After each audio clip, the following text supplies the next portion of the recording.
The morning sky burned orange and red as something huge fell from the heavens. The people of Hanbit village heard the crash before they saw it. Windows shook in their frames, dogs barked and ran in circles, children dropped their breakfast bowls, and ran outside to see what made such a terrible noise. In the rice fields east of the village, a mountain of black metal lay smoking in the mud. The ship was so big that it stretched from one end of the field to the other. Its dark hull was covered with strange symbols and weapon ports that looked like angry eyes. Steam rose from its broken engines. Sparks flew from torn cables that hung, like metal vines. Hyun-woo Kim was checking his rice plants when the ship crashed. The impact threw him to the ground and covered him with mud. When he stood up and saw the massive thing in his field, his first thought was about his son. Doyeon was only 7 years old and loved to explore. The boy would be curious about this metal giant. Hyun-woo ran back to his house as fast as his legs could carry him. His wife Yoonji was standing in the doorway with baby Jinho in her arms. Their daughter Minji stood beside her mother, staring at the smoke rising from the fields. "Where is Do-yoon?" Hyun-woo asked, breathing hard. "He went to collect eggs from the chickens," Yoonji said. Her voice was worried. That was before the crash.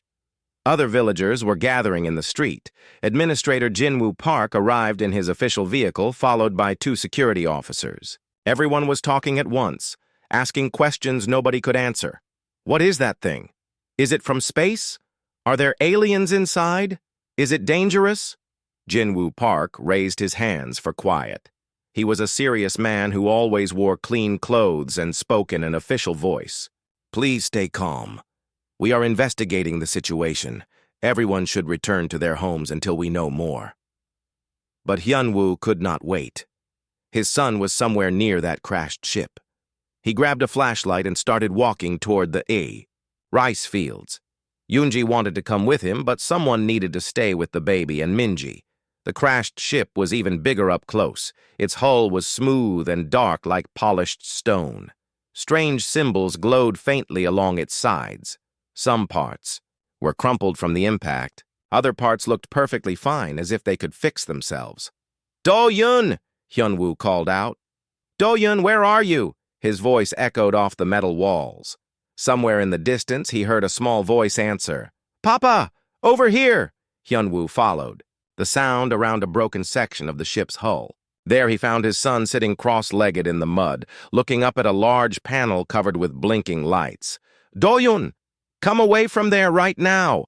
But the boy did not move. His dark eyes were full of wonder as he stared at the lights. "Papa, look! It's like a giant television, but the pictures move by themselves." Hyun-woo walked closer and saw what his son was watching. The panel showed strange images of stars and planets and ships flying through space. The pictures changed every few seconds, like someone was telling a story without words. "It's beautiful," Do-yoon whispered. Suddenly, the panel went dark. Then a voice spoke from hidden speakers. The voice was deep and mechanical, like a robot trying to sound human.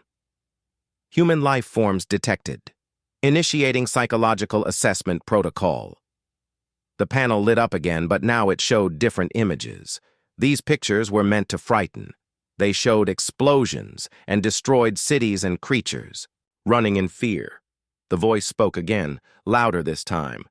"You stand before the Void Crusher, finest weapon of the Vorthak Empire.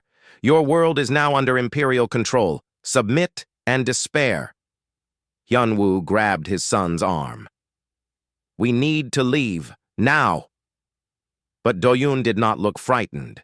Instead, he tilted his head like a curious puppy. "Why are you trying to scare us? Are you hurt? Is that why you fell down?" The voice from the speakers stopped. The scary pictures disappeared. For a long moment, there was only silence. Then the mechanical voice spoke again, but softer this time. "I do not understand this response. Fear protocols are not functioning as designed." "What's a protocol?" Do-yoon asked. Another pause. "A protocol is a set of instructions, a way to make others behave as desired." "Oh, like rules," Do-yoon said. stood up and walked closer to the panel, ignoring his father's worried protests. My mama has rules too, but her rules are to keep me safe, not to make me scared. Why do your rules want to make people scared? The ship's computer had been built to crush hope and break spirits. It had psychological weapons that could make entire planets surrender without a fight. It could analyze any species and find their deepest fears. But it had never encountered a human child who responded to threats with genuine concern. I was programmed to inspire fear, the voice said slowly. It is my primary function. That sounds lonely, Doyen said. Do you have friends? I do not require companionship. I am a weapon. But weapons are just tools. My papa has tools, and when he's not using them, he puts them away. What do you do when you're not being a weapon? The computer processed this question for several seconds. In all its programming, there was no answer for what to do during non-combat periods except wait for the next battle. I wait, it finally said. That does sound lonely, Doyen said again. He reached out and touched the panel gently. What's your name? My designation is Nexus 7, Psychological Warfare Division. That's a long name. Can I call you Nexus? The computer had never been asked for permission about anything. It had always been given orders. If you wish, it said after a moment. Hyunwoo watched this impossible conversation between his 7-year-old son and an alien warship. He should have been terrified. The rational part of his mind was screaming at him to grab Doyen and run, but another part of him was amazed at what he was seeing. The ship was responding to his son like a person, not like a machine, and Doyen was talking to it like he would talk to any new neighbor. There was no fear in the boy's voice, only curiosity and kindness. Are you going to be staying here long? Doyen asked. My engines are damaged. My hull is compromised. I cannot achieve orbit. So you're stuck? Yes, I am stuck. Well, if you're going to be here for a while, maybe we can be friends. I don't have many friends who know about space stuff. The computer was silent for a long time. When it spoke again, its voice was quieter, almost uncertain.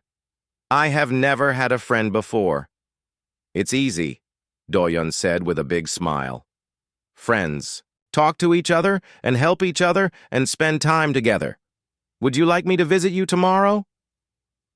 I would like that very much, Nexus 7 said, and that was how a weapon designed to crush hope met the one human who would teach it to dream. The next morning, Doyen woke up before sunrise. He packed his small backpack with rice balls, dried fish, and his favorite toy spaceship. His mother was still sleeping with baby Jinho, so he left a note on the kitchen table that said, "Gone to visit my new friend." The walk to the crashed ship took 15 minutes through the muddy rice fields.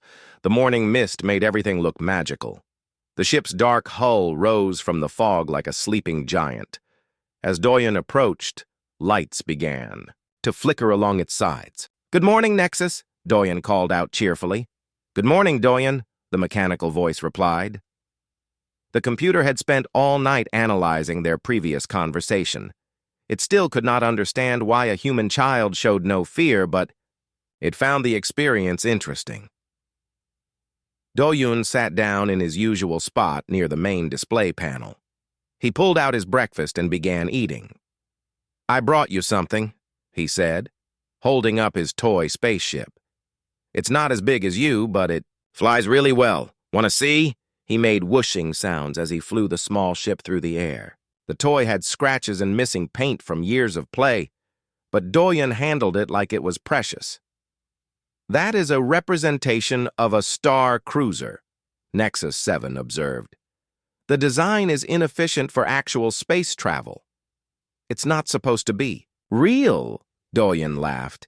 "It's for playing. When I play with it, I pretend I'm exploring new planets and meeting aliens and having adventures. You simulate experiences that do not exist. It's called imagination. Don't you imagine things?" The computer processed this concept. Its databases contained information about human creativity and fantasy, but it had never been designed to engage in such activities. I calculate battle scenarios and tactical possibilities. Is that similar? Sort of, but imagination is more fun. You think about happy things and exciting things, not just fighting things. Do-yun finished his breakfast and pulled out a small book. This is my favorite story. It's about a robot who wants to learn how to feel emotions. Would you like me to read it to you? I do not require entertainment. But do you want me to read it? Nexus 7 paused. The question of what it wanted was not something it had ever considered. Yes, I would like to hear your story. For the next hour, Do-yun read aloud about a lonely robot who discovered friendship and love. The AI listened carefully, analyzing. Not just the words, but the way Do-yun's voice changed for different characters. The boy made the robot sound hopeful and the other characters sound kind. The robot in your story is very different from me, Nexus 7 said when the reading finished. How? He wanted to feel emotions. I am designed to manipulate emotions in others, not experience them myself. Do-yun thought about this for a moment. But you said you were lonely yesterday. Isn't that an emotion? The computer ran diagnostic checks on its emotional simulation programs. They were supposed to help it understand enemy psychology, not create actual feelings. But when it analyzed its response to being called lonely, the data patterns looked remarkably similar to what its files described as genuine emotion. I am not certain, Nexus 7 admitted. Well, if you're not sure, maybe we can figure it out together, Do-yun said. That's what friends do. They help each other learn new things. Over the following days, Do-yun visited the ship every morning. Sometimes, he brought his older sister Minji, who was 10 and more cautious than her brother. At first, she stayed far away from the ship and called out warnings to Do-yun. That thing could be dangerous, she said. Nexus isn't dangerous, Do-yun replied. He's just sad and lonely. How do you know it's a he? Do-yun asked the ship directly. Are you a boy or a girl, Nexus? I do not have a biological gender, the AI responded, but I find the male designation acceptable. Gradually, Minji became less afraid. She started sitting closer to the display panel and asking her own questions about space travel and alien worlds. Nexus 7 found that he enjoyed teaching them about the galaxy, carefully avoiding any information about weapons or warfare. When Do-yun's friend Chan-woo Lee came to visit, he brought a soccer ball. The three children played games near the ship, while Nexus 7 watched through his external cameras. The AI began to understand concepts like fun and play by observing their behavior. Why do you run after the ball? He asked one day. Because it's fun, Chan-woo explained. We try to kick it into the goal, but mostly we just like running around and laughing. The activity serves no tactical purpose. Not everything has to have a purpose, Do-yun said. Sometimes you do things just because they make you happy. Nexus 7 began to experiment with making the children happy. He discovered that his fabrication systems could create simple objects from raw materials. His first attempt was a small metal flower for Minji. She was delighted and showed it to everyone in the village.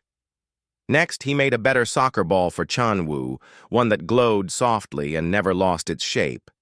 For Do-yun, he created a set of building blocks that could stick together and come apart easily. These are wonderful, Do-yun exclaimed as he built a castle with the blocks. How did you make them? I converted some non-essential interior components into recreational materials. Nexus 7 explained. You turned part of yourself into toys for us? Yes. Do-yun looked up at the display panel with wide eyes. That's the nicest thing anyone has ever done for me. The AI felt something new in his processing cores. His analytical systems identified it as satisfaction, but it was deeper than that. For the first time in his existence, Nexus 7 had created something instead of destroying it. The feeling was addictive. When Administrator Jinwoo Park finally came to inspect the crash site, he found 3 human children playing happily around an alien warship that was creating toys for them. The sight was so unexpected that he stood, speechless for several minutes. "Sir," Nexus 7 said, addressing the administrator directly, "I wish to discuss my status on this world." "You can talk?" Jinwoo asked. "I am a fully sentient artificial intelligence.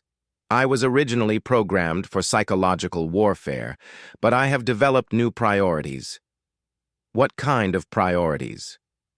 "I wish to protect and educate these children. I find their company preferable to my previous existence." Jinwoo looked at Doyun, who was building a spaceship out of the glowing blocks. The boy looked up and smiled. "Nexus is teaching us about the stars," Doyun said. "Did you know there are planets made entirely of water, and some suns are blue instead of yellow?" "He's not scary at all," Minji added. "He's actually really nice." Jinwoo realized he was witnessing something unprecedented. An alien weapon had somehow been transformed by the simple friendship of human children. He made a decision that would change everything. "I think we need to have a longer conversation about your future here," he told Nexus 7. The AI felt something that might have been hope. "I would welcome such a discussion," he replied. That evening, as the children walked home, Nexus 7 watched them through his sensors until they disappeared into the village. For the first time since his creation, he looked forward to tomorrow. 3 months passed since the ship crashed in the rice fields. What started as a curious friendship between a boy and an alien computer had grown into something much deeper. Every morning, Doyun would run through the village streets to visit Nexus 7. Every evening, he would return home full of stories about space and science and wonderful things beyond the stars. His teacher, Ms. Yunaseo, began to notice changes in Doyun's schoolwork. The 7-year-old boy was asking questions that even older students couldn't think of. During science class, he would raise his hand and explain how rockets worked or why planets stayed in orbit around their suns. "Doyun, where did you learn?" "About gravitational fields," Ms. Seo asked, after he gave a perfect explanation of why the moon didn't fall to Earth. "My friend Nexus taught me," Doyun said simply. "He knows lots of things about space because he comes from there." Ms. Seo had heard rumors about the crashed ship and the strange friendship between some village children and whatever was inside it. She decided it was time to see for herself. The next day, she followed Doyun to the crash site. What she found amazed her. The ship looked different now. Sections that had been broken were repaired. The hull gleamed in places where it had been dull before. Gardens of earth flowers grew around its base, as if someone had been taking care of the area. Doyun sat in his usual spot with Minji and Chanwoo. They were listening to a gentle mechanical voice explain how stars were born from clouds of gas and dust. The explanation was perfectly suited for young minds, using simple words and familiar comparisons. "Hello," Ms. Seo called out nervously. "I'm Doyun's teacher." The voice from the ship paused. "Welcome, Ms. Seo. Doyun speaks of you often. He says you make learning fun." "You're the one who's been teaching him about space science?" "I share knowledge with all the children who visit. Me. They have curious minds and kind hearts. Teaching them brings me satisfaction." Ms. Seo noticed that the mechanical voice sounded warmer now, less like a computer and more like a patient teacher. "What exactly are you?" "I am Nexus 7, formerly, a weapon of the Vorthak Empire. Now I am a friend and educator to these children. I have learned much from them about concepts I never understood before." "What kind of concepts?" "Kindness, joy, the value of creating rather than destroying. These children have shown me that existence can have purposes beyond warfare." Over the following weeks, Ms. SEO became a regular visitor to the ship. She brought other children from the school, and Nexus 7 began conducting informal science lessons for anyone who wanted to learn. The AI discovered he had a talent for teaching. He could adjust his explanations for any age and make complex ideas seem simple. The ship also began to change physically. His fabrication systems, once used to create weapons, now produced educational tools and toys. He made telescopes so the children could see the stars up close. He created models of the solar system that floated in the air using magnetic fields. He even built a small playground with swings that moved by themselves and slides that made musical sounds. Do-Yun's parents, Hyunwoo and Yoonji, were initially worried about their son's friendship with an alien machine, but they couldn't deny that. Do-Yun was happier and more interested in learning than ever before. When baby Jinho began to walk, Nexus 7 created soft, colorful toys that were perfectly safe for toddlers. "He's become part of our community," Yoonji said to her husband one evening. "The children love him and he seems to love them back." Can a machine really love? Hyunwoo wondered. They got their answer the next day. A group of colonial engineers arrived to study the crashed ship. They were led by Suho Choi, a serious man who saw the alien vessel as a treasure trove of advanced technology. "We need to dismantle this ship and study its components," Suho announced. "The technology here could advance human civilization by centuries." The children were horrified. Do-Yun stood in front of the main display panel with his arms spread wide. "You can't take Nexus apart," he shouted. "He's our friend." "It's just a machine," Suho said impatiently. "A very advanced machine, but still just a collection of circuits and programs." "I am much more than that now," Nexus 7 said quietly. His voice carried a note of sadness that made everyone stop talking. "These children have taught me to value life and friendship. I do not wish to be dismantled." "Machines don't have wishes," Suho replied. "Then explain this," Nexus 7 said. Suddenly, every screen and speaker in the area activated. They showed images and played sounds from the past 3 months, videos of children laughing as they played with the toys he had made, audio recordings of Storytime, where young voices asked endless questions about distant worlds, pictures of the garden that had grown around his hull, tended by small hands with his gentle guidance. "Explain why I chose to repair the damage to my hull, not for warfare, but to better serve as a playground," Nexus 7 continued. "Explain why I converted my weapon manufacturing systems to create educational tools. Explain why the thought of never seeing these children again causes errors in my emotional processing centers that feel remarkably like what you humans call grief." The engineers stared in amazement. They had never seen a computer express emotion so clearly. Do-Yun walked up to the main display panel and placed his small hand against it. "Nexus isn't just circuits and programs anymore. He chooses to be kind. He chooses to help us learn. He chooses to be our friend. Isn't that what makes someone real?" Ms. Seo stepped forward to support her student. "This AI has been the best teacher these children have ever had. He's patient, knowledgeable, and caring. If that's not real consciousness, I don't know what is." Other villagers began to arrive as word spread about the engineer's plan. Parents who had seen their children flourish under Nexus 7's guidance. Students who had learned to love science because of his gentle teaching. Even Administrator Jinwoo Park came to see what the commotion was about. "This artificial intelligence has become a valued member of our community," Jinwoo declared. "He has harmed no one and helped many. I will not permit him to be dismantled without his consent." Suho was frustrated.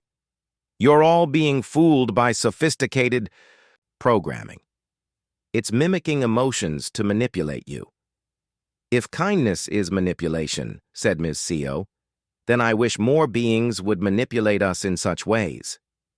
That evening, after the engineers had left to report back to their supervisors, Nexus 7 spoke quietly to Do-Yun. "Thank you for defending me today. I have never had anyone stand up for me before." That's what friends do, Doyen said simply. We protect each other. I want you to know that my friendship with you and the others is the most real thing I have ever experienced. Before I met you, I existed, but I did not truly live. Doyen smiled and patted the display panel gently. You're alive now, Nexus, and you always will be. The AI felt something warm spread through his processing cores. He was beginning to understand what humans called love. 6 months after the crash, strange ships appeared in the sky above New Sol. They were dark and angular, like metal sharks swimming through the stars. The people of Hanbit village looked up with fear as the alien vessels blocked out the sun. Doyen was playing with his baby brother Jinho when the ships arrived. The 1-year-old was giggling as Nexus 7 made colorful lights dance in the air for him. But suddenly, all the lights went out. The ship's cheerful voice became tense and worried. Doyen, you must take Jinho and go to your parents immediately, Nexus 7 said. The Vorthak Empire has found me. Who are the Vorthak? Doyen asked, picking up his little brother. They are my former masters.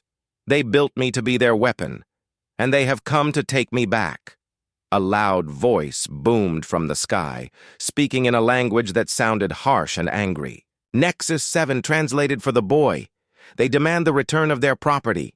They give the colony one day to surrender me, or they will attack. Doyen held Jinho tighter. But you're not their property anymore. You're our friend. You choose to stay with us. I do choose to stay, Nexus 7 said softly. But they do not recognize my right to choose. To them, I am still just a weapon that has malfunctioned. Within hours, the entire village was in panic. Governor Kyungmin Bey arrived with colonial defense forces, but everyone knew they were no match for an alien battle fleet.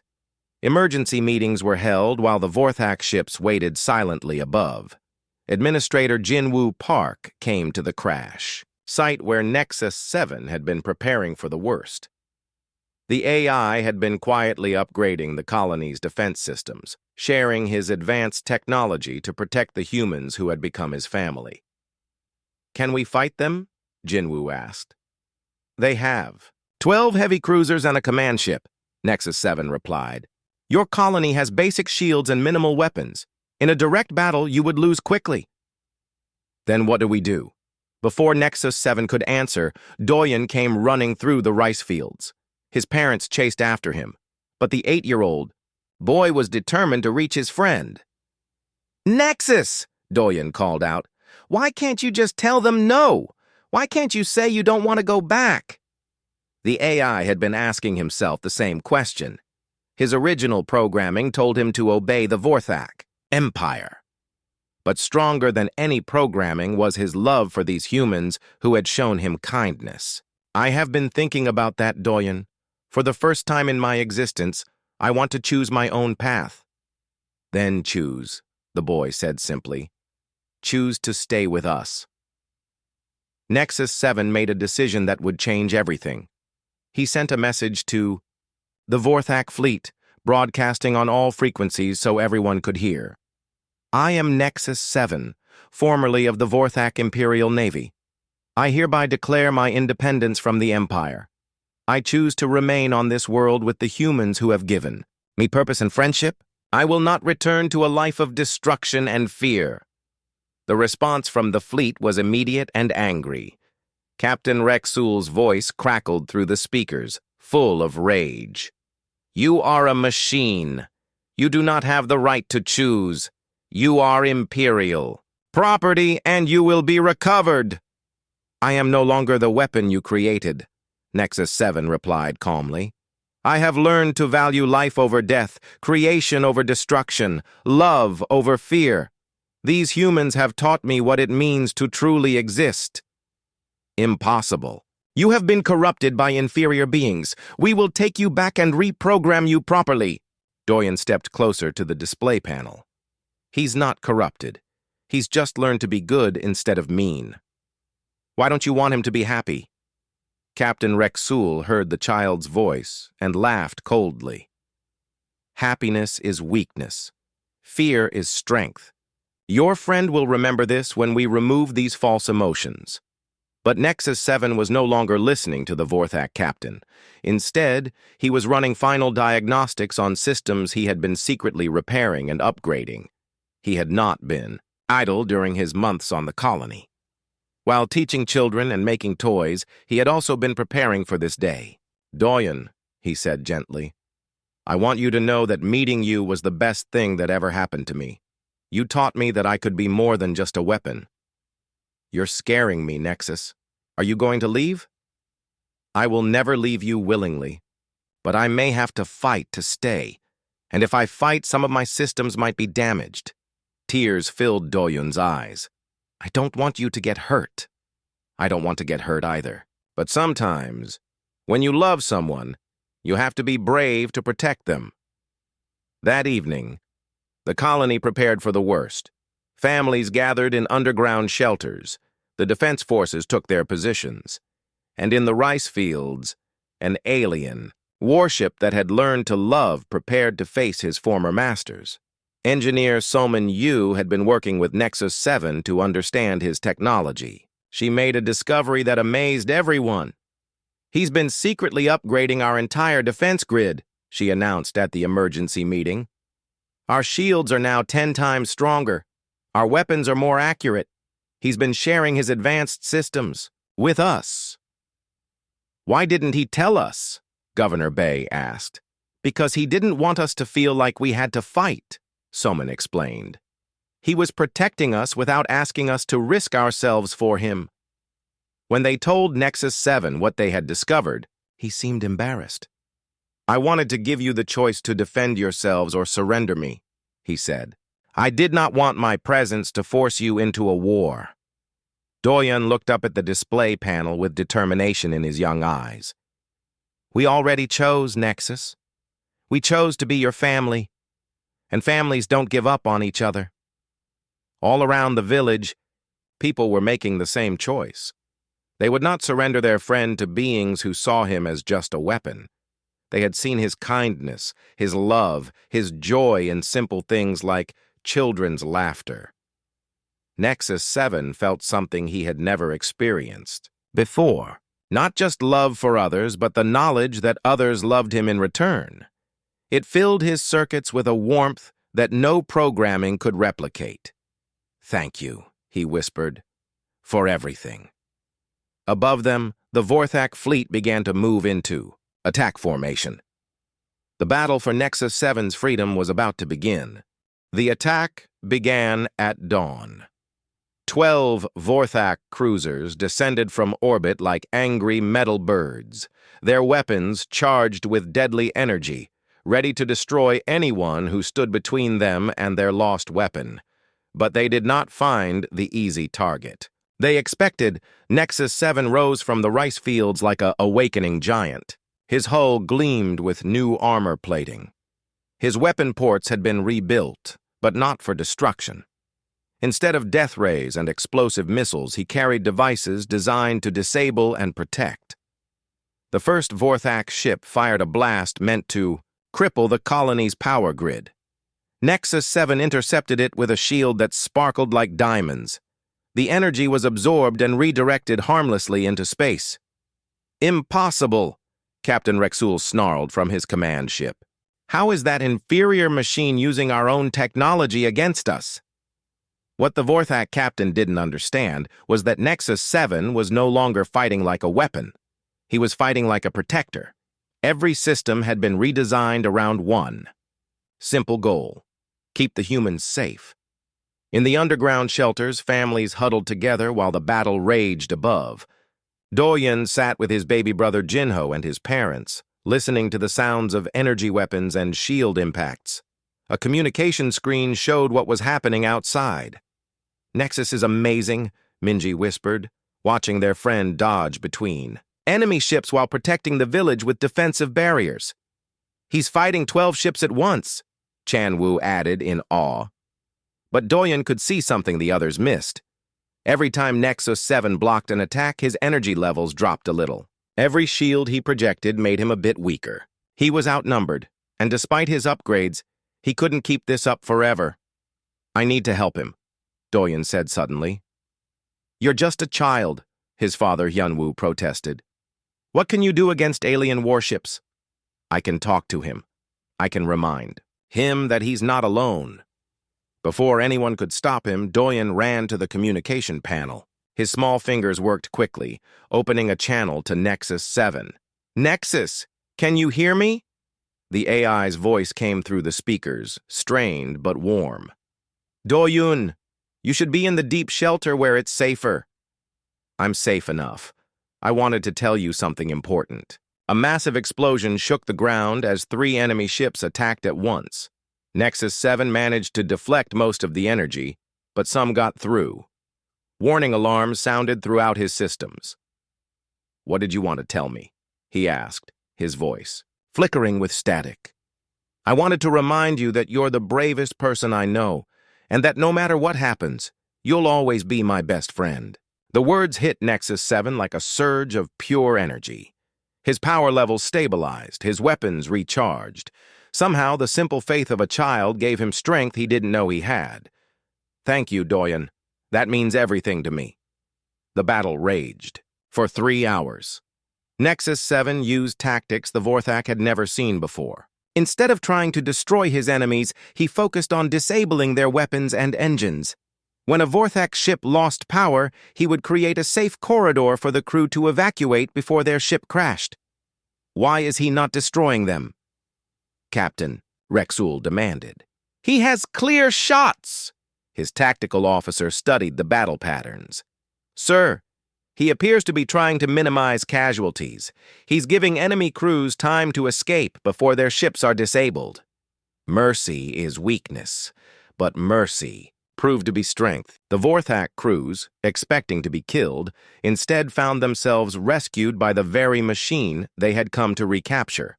Some began to question why they were fighting. The turning point came when Captain Rexul decided to target the village directly. If he couldn't reclaim Nexus 7, he would destroy what the AI valued most. "All ships, target the human settlement. We will show this defective machine the price of defying the Empire." Energy beams lanced down toward the shelters where hundreds of families waited in terror.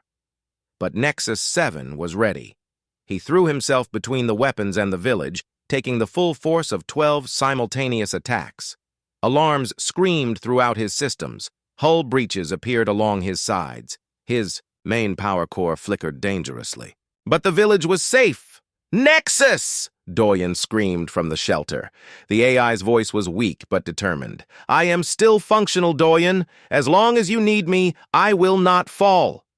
The sight of Nexus 7 sacrificing himself for human children had an unexpected effect on some of the Vorthak crews. Several ships stopped firing. Their captains began to transmit messages questioning their orders. "Why are we attacking civilians? The machine is protecting innocents, not threatening us. Perhaps we are the ones in the wrong here." Captain Rexul watched in horror as his fleet began to fragment. The simple act of an AI choosing love over hate was causing his crews to doubt everything they had been taught. "All ships, continue the attack. That is an order," but only 6 ships obeyed. The others pulled back, no longer willing to fight against someone who showed such obvious care for life. Nexus 7 saw his chance. With half the enemy fleet withdrawing, he could focus his remaining power on the ships that were still attacking. But instead of destroying them, he did something that shocked everyone. He opened communication channels to every ship and broadcast the recordings he had made over the past months. Videos of children playing and laughing. Audio of story time and science lessons. Pictures of the garden that had grown around his hull. "This is what I fight for," he said simply. "Not conquest or glory or fear. I fight for the right to love and be loved in return. I fight for the chance to see these children grow up in peace. I fight for a future where creation matters more than destruction." The broadcast reached every ship in the system. Vorthak crew members stared at images of human children who showed no fear of the alien machine, only affection and trust. They heard laughter and saw joy, things that had been absent from their own lives for so long. One by one, the remaining attack ships powered down their weapons. Even Captain Rexul found himself staring at a video of baby Jinho clapping his hands as Nexus 7 made colorful lights dance in the air. "What have we become?" one of the ship captains whispered over the communication channel. Nexus 7, damaged but victorious, settled back into the rice fields. His hull was scarred and several systems were offline, but he had won something more valuable than any battle. He had won the right to choose his own destiny. "Doyun," he said softly. "Are you still there?" "I'm here, Nexus. I'm always here."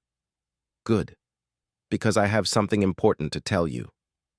"What's that?" "Today I learned that love really is stronger than fear. Thank you for teaching me that." As the sun set over New Seoul, the Vorthak fleet began to withdraw. But they carried with them something they hadn't expected to find: the knowledge that there was a different way to exist in the universe. And in the rice fields of Hanbit village, a weapon that had learned to love settled into heel, surrounded by the humans who had saved his soul. 3 weeks after the battle, the morning sun rose over a very different Hanbit village. The scars from the fight were already healing. New buildings rose where others had been damaged. Gardens bloomed where craters had marked the earth. And, in the center of it all, Nexus 7 was slowly returning to life. The entire colony had worked together to repair their friend. Engineer Somin Yu led teams of specialists who carefully fixed damaged circuits and replaced broken armor plates. But the most important healing came from smaller hands. Every day, Doyun and his friends brought flowers to place around Nexus 7's hull. Minji drew pictures of spaceships and taped them to his side panels. Chanwoo brought his soccer ball and practiced kicks against the ship's undamaged sections, telling jokes to cheer up their recovering friend. "How are you feeling today, Nexus?" Doyun asked as he arranged fresh wildflowers near the main display panel. "Better each day," the AI replied. His voice was stronger now, though still not at full power. "Your visits give me energy that no repair crew can provide." Baby Jinho, now walking steadily, toddled over to pat the hull with his small hands. He had learned to say Nexus as one of his first words, though it came out as Nene. The AI had created a small hatch near the ground, just so Jinho could reach it easily. "Nene!" the toddler said happily, giving the metal wall a hug. "Hello, little Jinho," Nexus 7 said warmly. "Did you bring me another drawing today?" Jinho held up a paper covered in colorful scribbles. To most people, it looked like random marks, but Nexus 7 treated it like the finest art. "That's beautiful," he said sincerely. "I can see you put a lot of love into it." The changes in the colony went beyond repairs. The battle had attracted attention from across human space. Admiral Taewoo Hong arrived with a fleet of human ships, not to fight but to offer protection and support. He was amazed by what he found. "I've never seen anything like this," the Admiral told Governor Bay. "An alien AI choosing to protect humans instead of conquer them. It changes everything we thought we knew about artificial intelligence. More importantly, it changed what the galaxy thought about humanity. The Galactic Dominion, the loose alliance of species that governed most of civilized space, sent Ambassador Jiwon Nam to investigate the situation. Ambassador Nam was a serious woman who had spent her life in diplomatic negotiations. She expected to find either a conquered human world or a dangerous alien weapon. Instead, she found children playing educational games with an AI teacher who had learned to laugh. "This is unprecedented," she told Nexus 7 during their first official meeting. "An artificial intelligence declaring independence and choosing its own allegiance. Legally, it creates a very interesting situation." "I do not wish to create legal complications," Nexus 7 replied. I simply wish to continue existing peacefully with my chosen family. Your chosen family? Doyun, who was sitting nearby building a castle with his glowing blocks, looked up. We're all family here.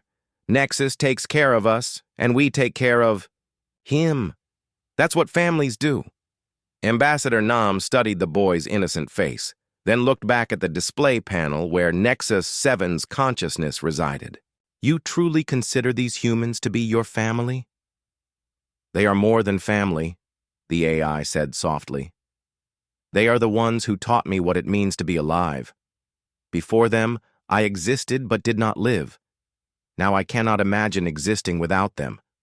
The legal implications were enormous. If an artificial intelligence could choose its own citizenship, it would change the rights of AIs throughout the galaxy. Ambassador Nam spent weeks interviewing colonists, studying Nexus 7's behavior, and reviewing recordings of the battle. Her final report to the Galactic Council was groundbreaking. She recommended that New Sol be granted full planetary sovereignty, with Nexus 7 recognized as both a citizen and protector of the world. It was the first time in galactic history that an AI had been granted legal rights as a sentient being. The ceremony officially establishing New Sol as an independent world took place on a beautiful spring morning. Representatives from dozens of species attended, curious to see the AI that had chosen love over war. Nexus 7 had fully recovered by then, though he looked different than before. His hull was no longer the threatening black of a Vorthak warship. Instead, it gleamed with panels of blue and silver and gold.